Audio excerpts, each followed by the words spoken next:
நம்முடைய மகிழ்ச்சிய பிறர்கிட்ட பகிர்ந்துக்கிட்டா கண்ணு வச்சிருவாங்களோ?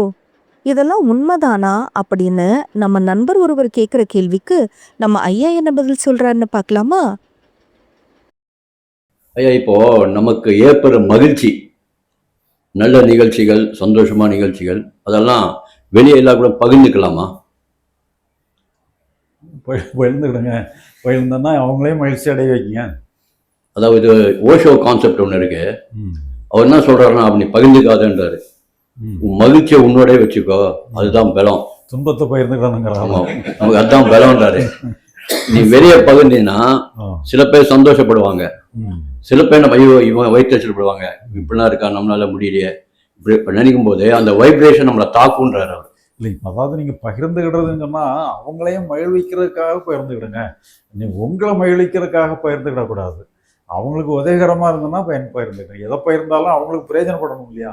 அவங்கள பொறாமைப்படுற அளவுக்கு பகிர்ந்துக்கிடக்கூடாது. அது அந்த கண்ணு வைக்கிறேன்றாங்க, அது மாதிரி ஒரு கான்செப்ட். இல்லை, அது நம்ம அது இருக்குதுங்களா? அது நீங்கள் நல்லா இருந்தீங்கன்னா யாரும் எந்த கண்ணும் உங்களை ஒன்றும் பண்ணாது. அதெல்லாம் நீங்கள் அப்படியெல்லாம் நீங்கள் வசிக்க வேண்டாம். அது உங்களை நீங்களே டிகிரேட் பண்ணுற மாதிரி ஆயிரும். அதனால் யார் கண்ணும் உங்களை ஒன்றும் பண்ணாது. ஆனால் அடுத்தவங்க நல்லா இருக்கணும்னு நினச்சி நீங்கள் பகிர்ந்துக்கிட்டீங்கன்னு சொன்னால் சிறப்பு. அடுத்தவங்க உங்களை போஸ்ட் பண்ணுற மாதிரி, உங்களை நான் தான் பெரிய ஆளுன்னு காட்டுற மாதிரி பண்ணாதுங்க. அடுத்தவங்களுக்கு ஹெல்ப்ஃபுல்லாக இருக்குன்னு சொன்னால் நீங்கள் பகிர்ந்துக்கிட்டது தான் நல்லது. ஏன்னா ஓஷோ நல்ல கான்செப்ட் சொல்லுவார். இது சொன்னது எனக்கே விசித்திரமாக இருக்குதுன்னா இப்படி சொன்னாருன்னு. அதுதான் சரி. அவர் ஏதோ ஒரு ஒவ்வொருத்தரும் அவர் என்னன்னு சொல்லி சொன்னால், அவர் ஓஷோ சொல்கிறதெல்லாம் நிறைய கேட்டிருப்பீங்களா? ஆமாம், நிறைய கேட்டிருக்கோம். அதாவது சிலவங்க கேட்குறாங்க, ஓஷோ நீங்கள் ஒரு நேரத்தில் இப்படி சொன்னீங்க, இப்போ மாற்றி சொல்கிறீங்களே, மாற்றி தான் சொல்லுவார் இப்படி சொல்லி அவர் கேட்குறாரு. அப்போ அவர் என்ன சொல்லனா, நான் நீ ஒரு தடவை தான் கவனிச்சிருக்காருன்னா பல தடவையும் மாற்றி மாற்றி சொல்லுவேன்.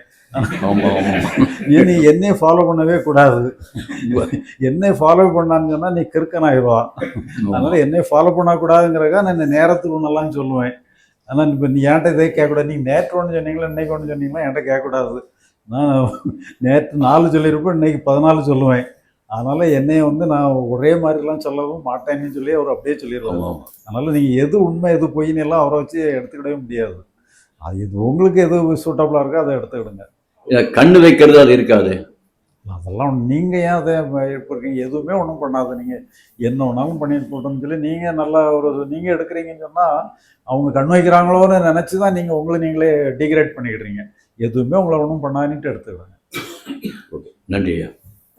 தொடர்ந்து இது போன்ற ஆன்மீக தேடல் மற்றும் வாழ்வியல் உண்மைகளை தெரிந்து கொள்ள ஐயாஸ் அகவல் சேனலை சப்ஸ்கிரைப் செய்யுங்கள்.